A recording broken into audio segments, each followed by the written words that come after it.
Muy buenos días. Bienvenidas y bienvenidos al Auditorio Monseñor Luis Alberto Luna Tovar de la Universidad Politécnica Salesiana y al conversatorio Compromisos de Cese y el programa de extensión del pago de la multa de la Superintendencia de Control del Poder de Mercado. Este es un espacio para conocer el punto de vista de los estudios jurídicos con respecto a los compromisos de cese y el programa de exención del pago de la multa. Enseguida le damos el paso al doctor Santiago Salinas, Intendente General de la Superintendencia de Control del Poder de Mercado, para las palabras de bienvenida en representación del doctor Pedro Páez, Superintendente. Doctor, bienvenido.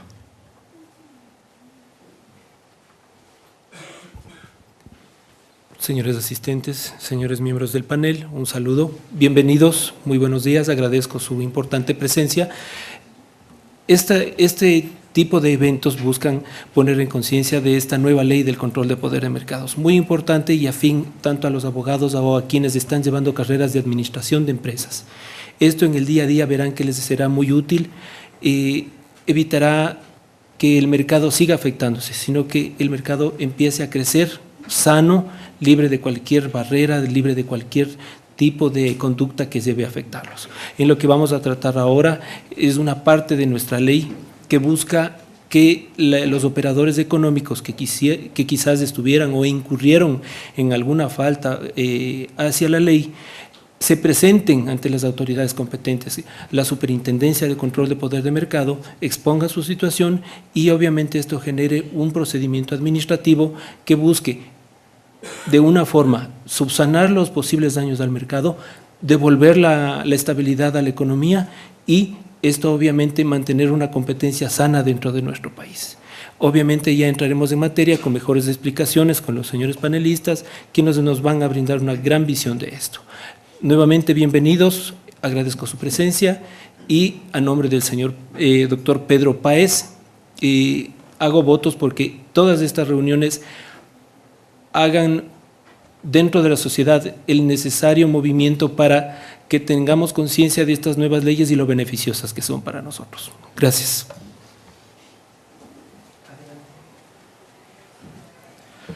Agradecemos entonces al doctor Santiago Salinas, Intendente General de la Superintendencia de Control del Poder de Mercado. Y también nos acompañan Leonardo Vivanco, analista jurídico de la Intendencia de Abogacía de la Competencia, y el doctor Pablo Almeida Toral, representante de Alfa Abogados. Y empezamos este evento con la primera exposición de Leonardo Vivanco, analista jurídico de la Intendencia de Abogacía de la Competencia de la Superintendencia de Control del Poder de Mercado. Leonardo, bienvenido. Muchas gracias. Reciban un cordial y atento saludo, como ya lo manifestó el doctor Santiago Salinas. Hoy vamos a dar una pequeña explicación sobre el programa del pago de la multa, así como también sobre los compromisos de cese, pero consideramos que es importante empezar por una pequeña explicación sobre una pequeña introducción respecto de lo que hace la Superintendencia de Control de Poder de Mercado en ejercicio de las atribuciones que le confiere la Ley Orgánica de Regulación y Control de Poder de Mercado. En este sentido debemos iniciar indicándoles que la Ley Orgánica de Regulación y Control de Poder de Mercado fue promulgada en el año 2011 y esta ley es la que da vida a la superintendencia, la cual empieza en funciones cuando fue posicionado el doctor Pedro Páez en el año 2012 y a partir de ahí es que la superintendencia empieza en funciones.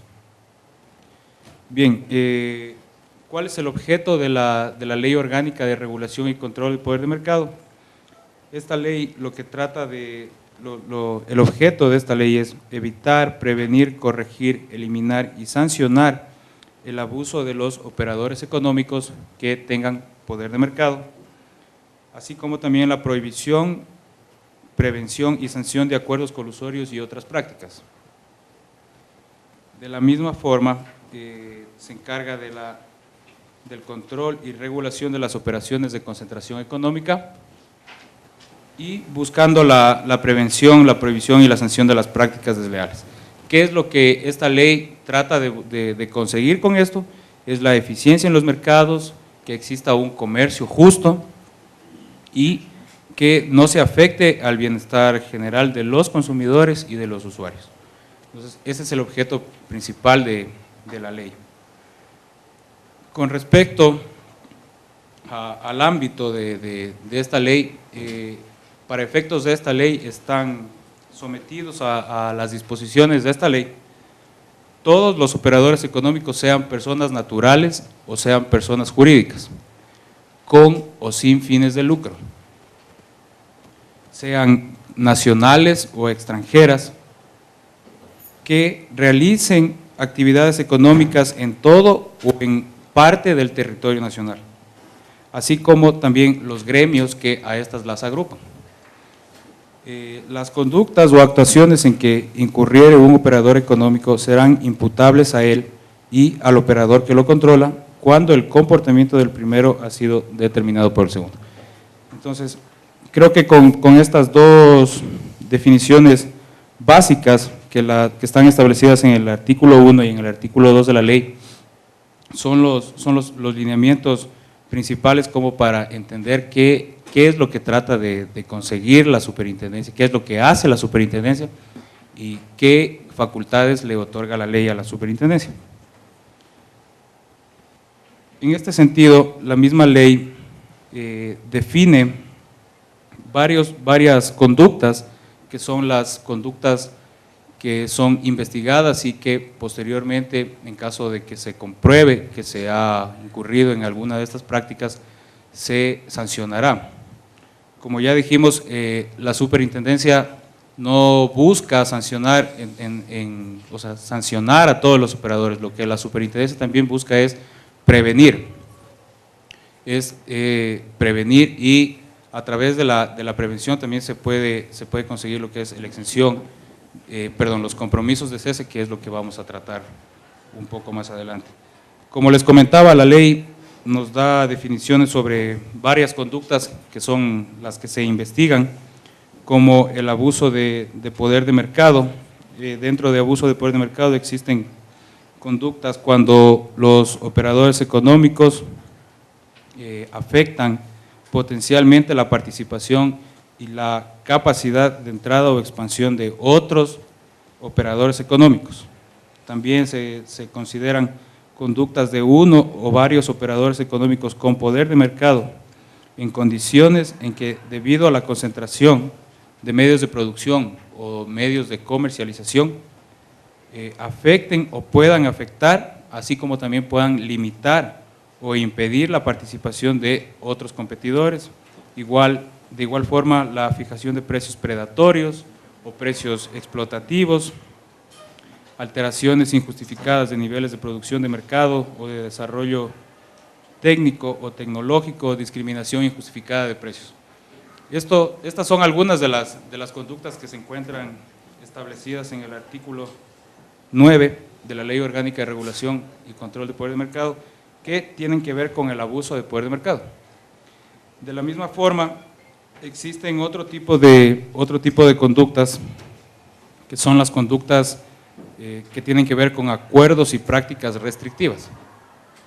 Dentro de esto, los acuerdos y prácticas restrictivas, esto tiene que ver con todo acuerdo, decisión o recomendación colectiva o práctica concertada conscientemente paralela, y en general todas las conductas realizadas por dos o más operadores económicos de cualquier forma manifestados relacionados con la producción e intercambio de bienes o servicios cuyo objeto o efecto sea o pueda ser impedir, restringir, falsear o distorsionar la competencia, o que afecten negativamente a la eficiencia económica o al bienestar general. Dentro de algunas de las prácticas o de los acuerdos o prácticas restrictivas se encuentran como, por ejemplo, fijar de manera concertada o manipular precios, manipular tasas de interés, descuentos u otras condiciones comerciales o que tengan que ver con las transacciones comerciales. De igual forma, restringir, repartir, limitar, paralizar o establecer obligaciones o controlar concertadamente la producción, controlar lo que tiene que ver con la distribución o la comercialización de bienes o servicios. El reparto concertado de clientes, repartir o restringir las fuentes de abastecimiento, restringir el desarrollo tecnológico. Esas son algunas de las prácticas que se encuentran contempladas en el artículo 11 y que tienen que ver con los acuerdos y las prácticas restrictivas. Entrando un poquito en materia con lo que tiene que ver con la superintendencia, la superintendencia, como ya lo dijimos, se crea a través de la promulgación de esta ley. Esta superintendencia pertenece a la función de transparencia y control social. Es un organismo técnico de control con capacidad sancionatoria, de administración desconcentrada, con personalidad jurídica, patrimonio propio, autonomía administrativa, presupuestaria y organizativa. ¿Cuáles son las facultades que tiene la superintendencia y que se encuentran establecidas en esta ley? La principal facultad que tiene la superintendencia es asegurar la transparencia y la eficiencia en los mercados, así como fomentar la competencia, la prevención, investigación, conocimiento, corrección, sanción y eliminación de abuso de poder de mercado, acuerdos y prácticas restrictivas, prácticas desleales, todas estas siempre y cuando se encuentren contrarias al régimen previsto conforme lo establece la ley. De igual forma, esta ley da atribuciones a la superintendencia como realizar estudios o investigaciones de mercado, sustanciar los procedimientos en sede administrativa, determinar los volúmenes de negocios, celebrar audiencias con los presuntos responsables, examinar y realizar los peritajes que la superintendencia considere necesarios, colocar precintos y aplicar las sanciones establecidas en la ley. ¿Cuáles son las sanciones que se encuentran previstas en la ley? O las infracciones, más bien. Bueno, la ley nos da tres tipos de infracciones. Están consideradas dentro de las infracciones las leves, las graves y las muy graves. Son infracciones leves, haber presentado a la Superintendencia de Control de Poder de Mercado la notificación de concentración económica fuera de los plazos en los que se encuentran establecidos, en el artículo 16, no haber notificado una concentración, no haber cumplido con las medidas correctivas, impedir o contravenir lo establecido en una resolución emitida por la superintendencia, no haberse sometido a una inspección.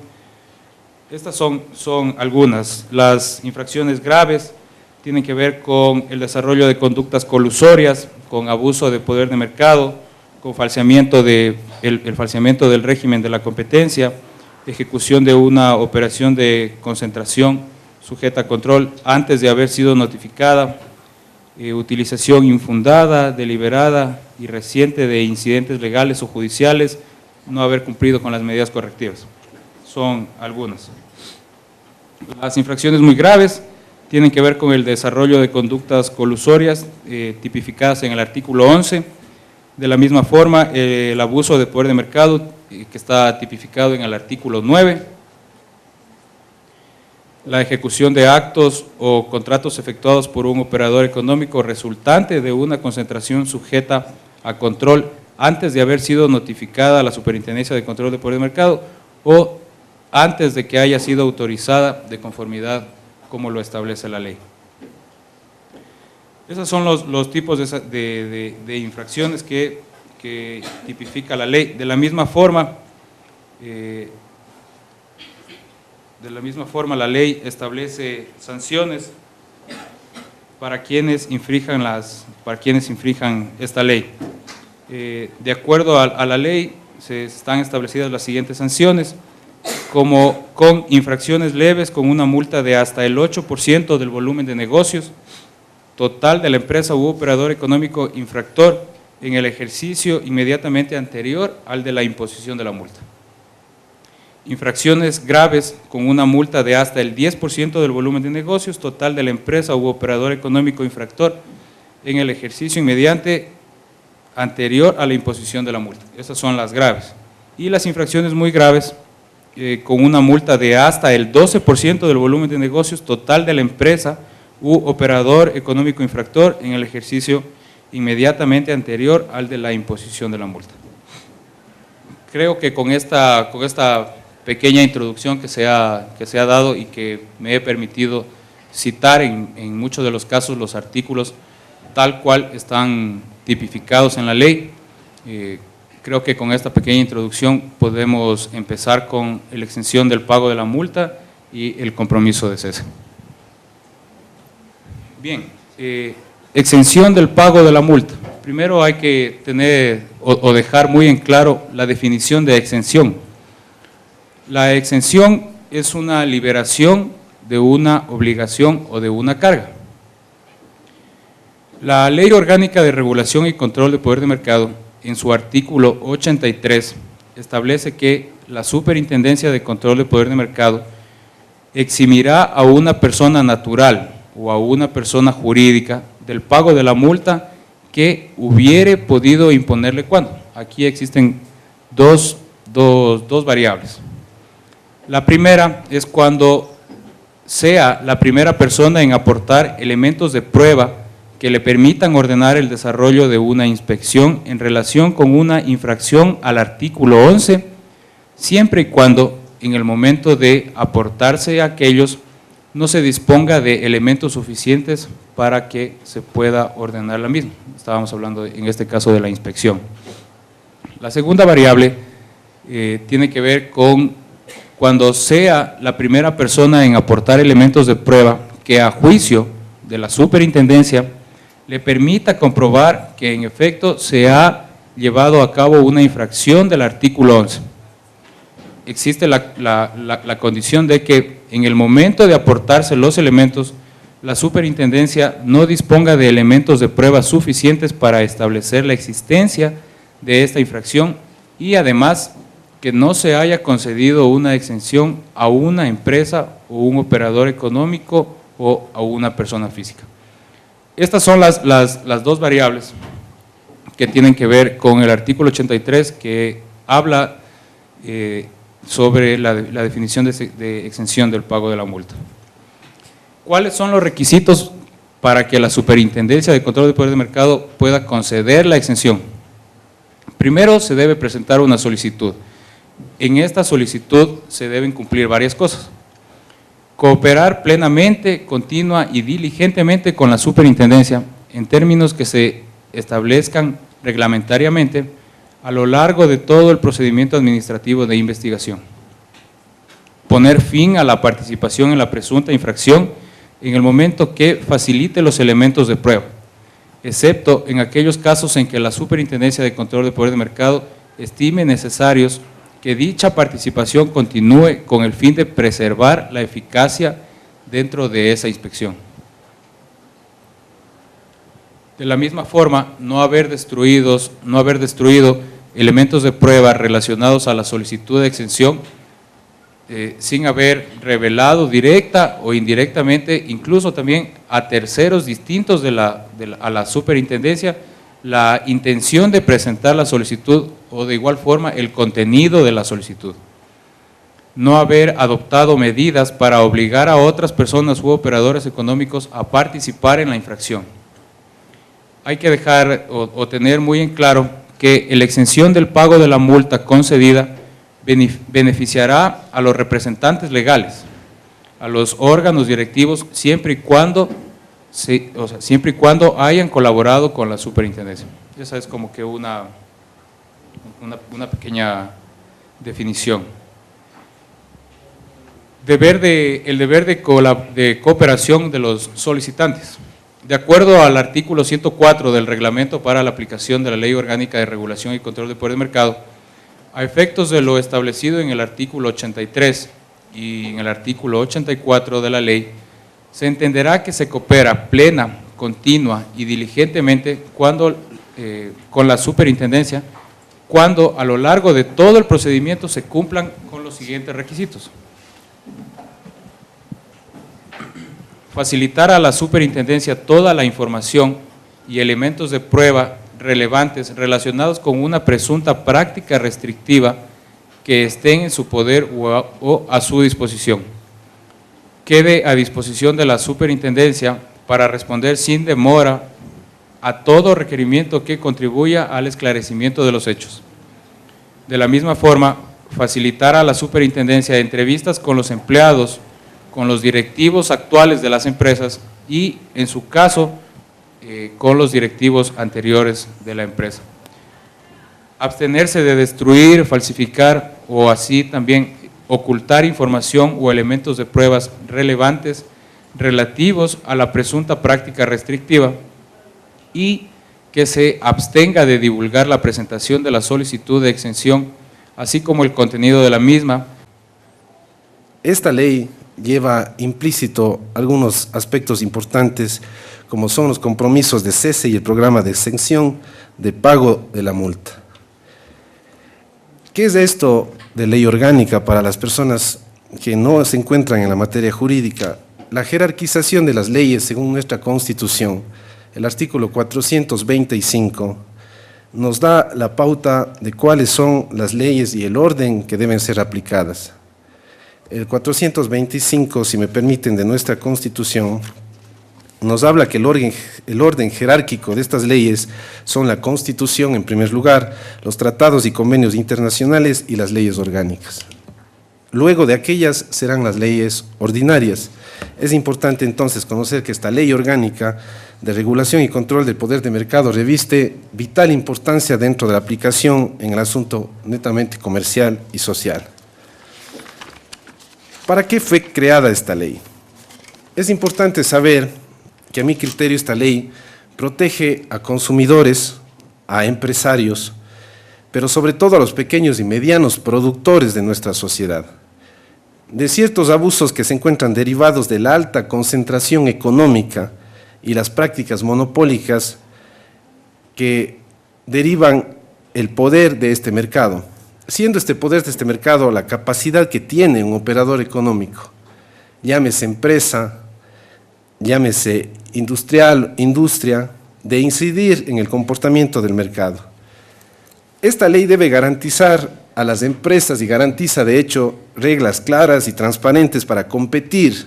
El asunto de la competencia es de vital importancia en condiciones justas y que sus logros puedan darse por eficiencia, es decir, que las empresas tengan sus réditos económicos y sus logros productivos en base a eficiencia, esfuerzo y trabajo, y no por prácticas tramposas o desleales que atenten al buen vivir y al orden público. Es por eso entonces que la Constitución Política del Estado, en algunas disposiciones importantísimas, nos da el basamento legal para que esta ley tenga su vigencia y sea significativa dentro de la aplicación en el Estado ecuatoriano.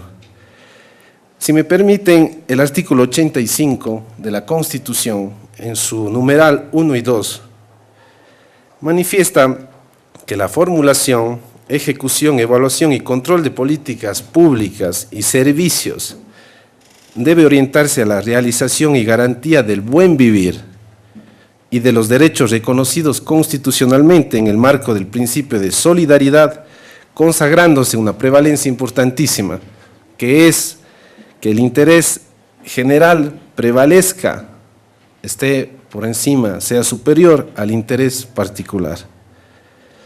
Disposiciones como la del 227 de la Constitución Política, que manifiesta que la administración pública constituye un servicio a la colectividad, que se rige por principios de eficiencia, eficacia, calidad, jerarquía, desconcentración, coordinación, planificación y transparencia. Indica, además, que al Estado se imponen las obligaciones de regular y controlar, intervenir cuando sea necesario en los intercambios y transacciones económicas, definiendo políticas de precio orientadas a proteger la producción nacional y establecer los mecanismos de sanción para evitar cualquier práctica de monopolio u oligopolio privado o de abuso de posición de dominio en el mercado, así como otras prácticas de competencia desleal. Es así entonces que va a ser sujeto a estos basamentos constitucionales, la Superintendencia de Control de Poder de Mercado tiene este rato facultades administrativas para realizar procesos de investigación a efectos de que mediante resoluciones, es decir, decisiones que tome la autoridad administrativa, pueda a su cargo decidir si es que los operadores económicos, industrias, empresas, comerciantes, han infringido algunas de las disposiciones que se encuentran dentro de la ley orgánica de mención. Con esas facultades sancionadoras, entonces, la superintendencia abre procedimientos, expedientes, a efectos de ser investigadas estas conductas y garantizando reglas del debido proceso, como así debe ser por estar en un Estado de derechos, imponer respectivas resoluciones con las sanciones. Entre esas son sanciones de carácter pecuniario, como son la multa. Conocemos que la multa es una sanción, que en algunas legislaciones van de mano con la pena principal, sin embargo, en este caso mantiene una autonomía directa en la aplicación de esta sanción.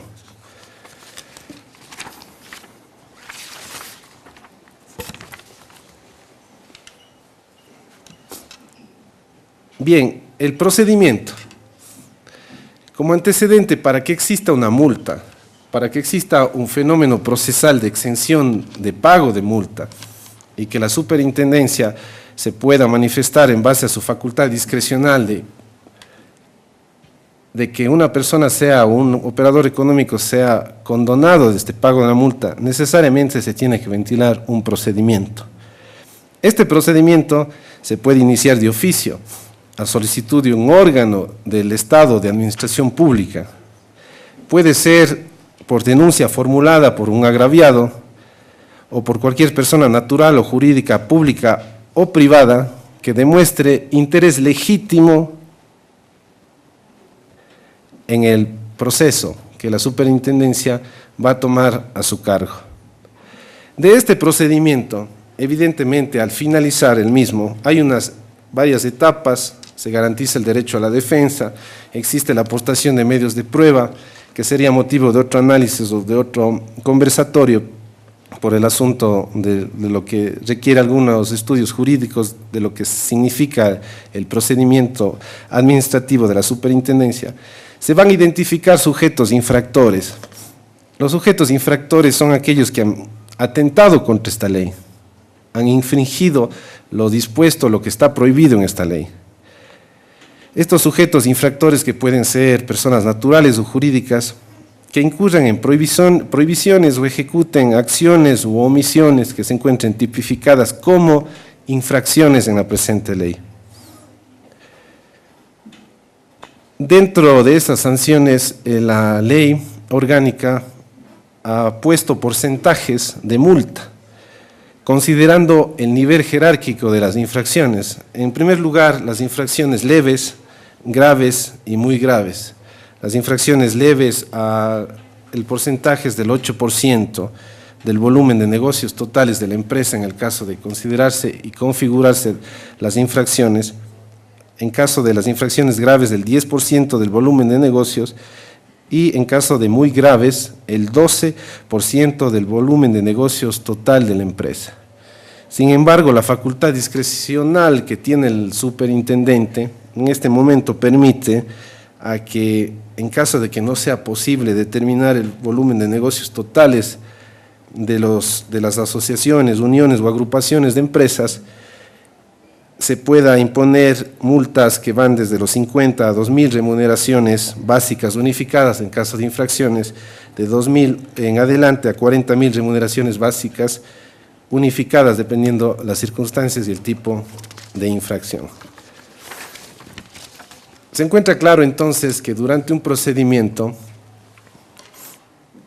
el sujeto infractor va a recibir una multa por haber atentado a alguna de la normatividad o alguna de las prohibiciones que determina la ley. Con esta multa, entonces, sin perjuicio de aplicación de artículos anteriores al pago de la multa, es decir, del 83 hacia atrás, la Superintendencia de Poder, de Control de Mercado puede eximir a una persona natural o jurídica del pago de esta multa, que hubiera podido imponerla. Pero se necesitan unos requisitos que requieren realmente un estudio jurídico por parte de juristas y apoyo económico en el tema de la imposición de la multa y de la exención. A mi criterio, por existir la famosa doctrina de prueba dentro de estos elementos, la superintendencia considera que el operador económico, dice la ley, que sea la primera persona en aportar elementos de prueba, el primer operador económico. En esta circunstancia, presumo que la primera persona que acude a la superintendencia, que se encuentra investigada o en proceso de ser sancionada, al ser la primera y aporte elementos de prueba que a juicio de la superintendencia le permite ordenar el desarrollo de una inspección, que en este caso me imagino que el legislador quiso poner como sinónimo de investigación, en los términos del artículo 48 y 49, que son procesos netamente de investigación, que hace relación a una infracción del artículo 11, dice. El compañero explicó más o menos cuáles eran las infracciones del artículo 11, y no se disponga de elementos suficientes para ordenar por parte de la superintendencia.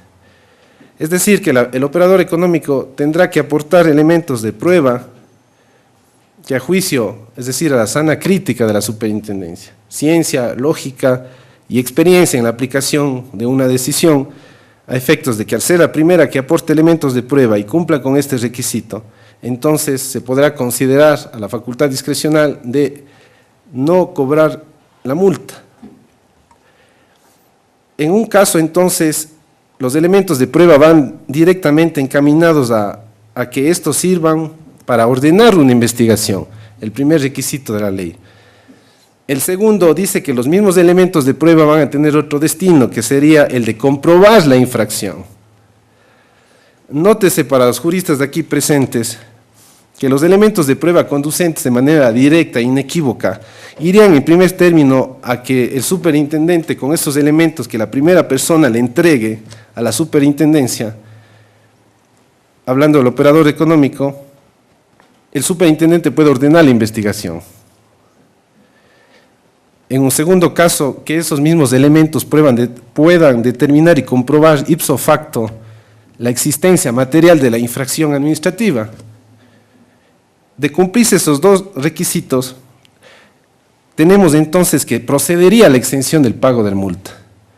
La facultad discrecional de la superintendencia entonces sería que ese pago de multa sea quitada del infractor, sea suprimida, extinguida, no se cancele.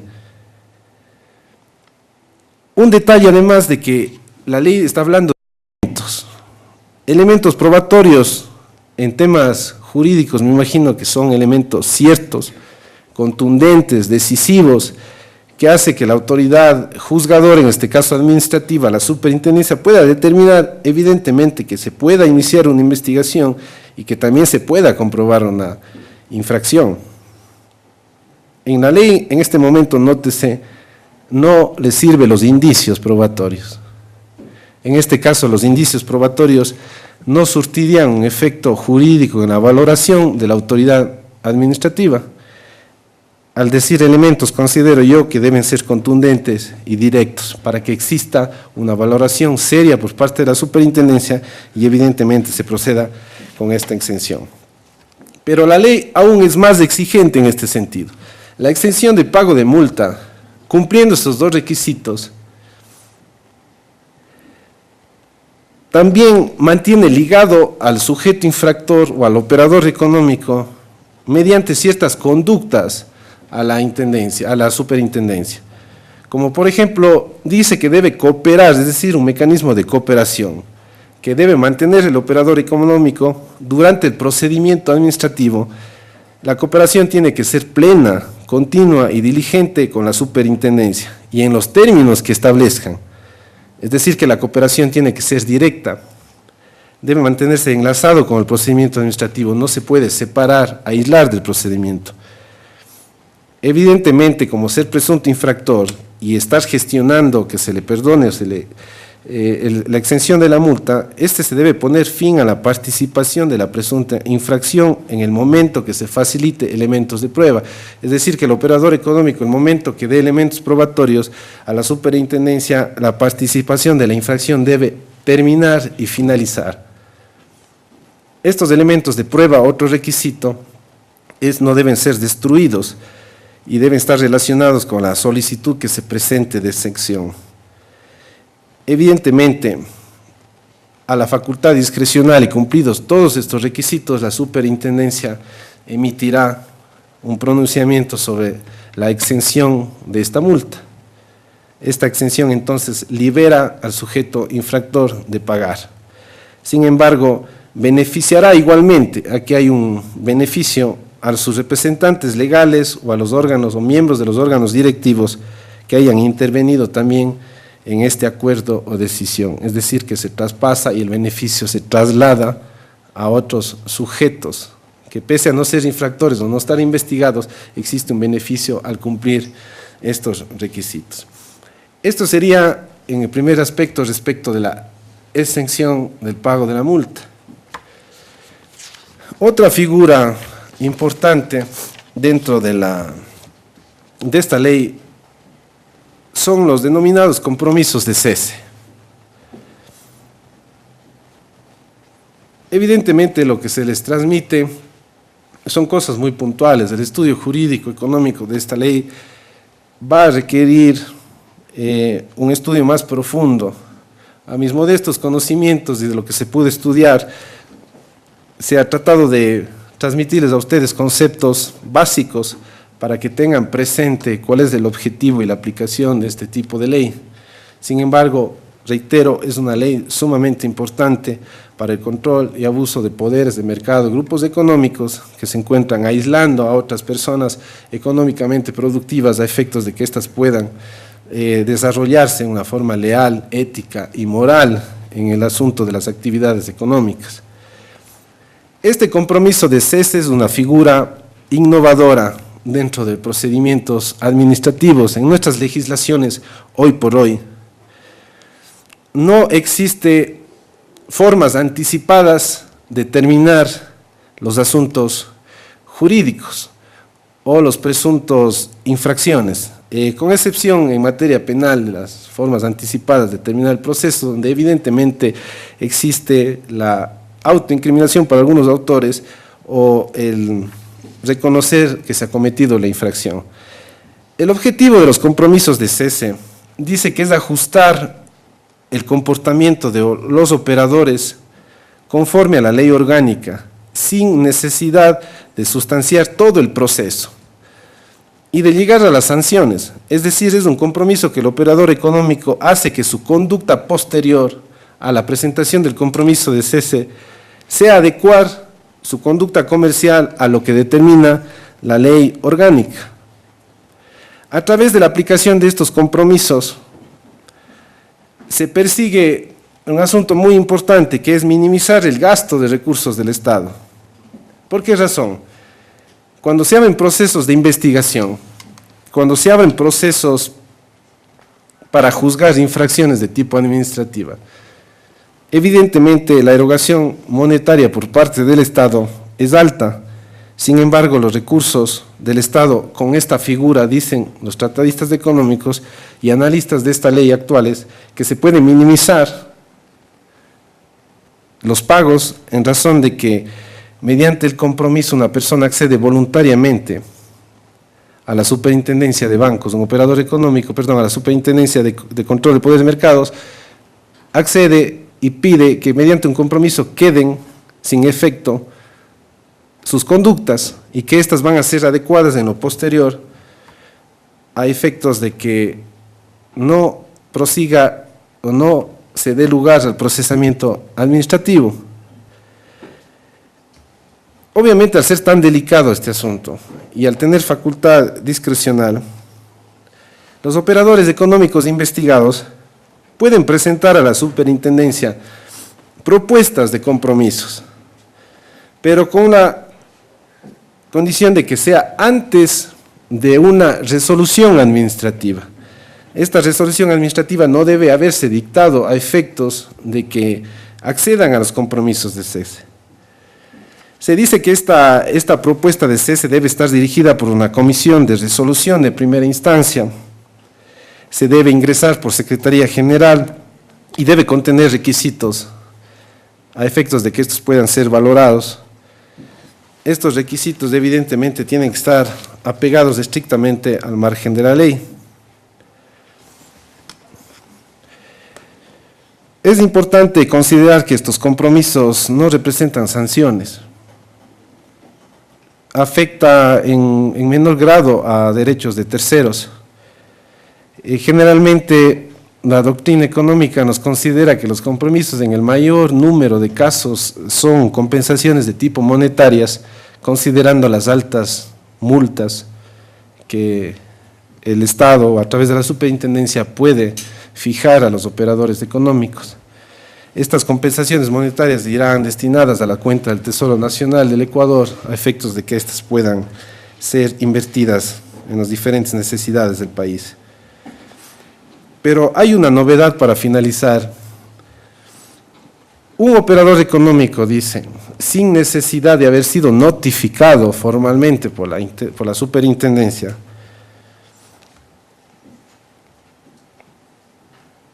el operador puede acudir a la superintendencia con o sin abogado patrocinador, a efectos de que por escrito detalle sus presuntas infracciones y cuáles van a ser sus compromisos para adecuar su conducta a la ley.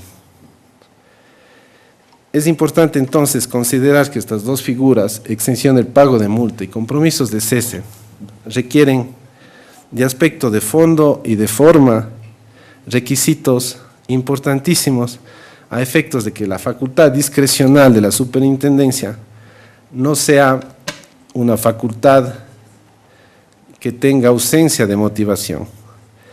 Recordemos que la motivación por principio constitucional es una obligación que deben tener las autoridades de la administración pública. En caso de que no exista motivación en actos judiciales o en actos administrativos o resoluciones y decisiones, simplemente la alegación de nulidad por principio constitucional estará presente en procesos en donde la facultad discrecional sea malentendida en algunos de los casos. Por lo que es delicado el asunto, a mi criterio, de revisar requisitos y que la conducta se adecue a lo que realmente implique el cumplir con esta ley. Dejo así presentadas estas ponencias y este conversatorio a manera de diálogo, de pronto alguna pregunta. De todas formas les agradezco a las autoridades aquí presentes y al público por haberme escuchado. Buenos días.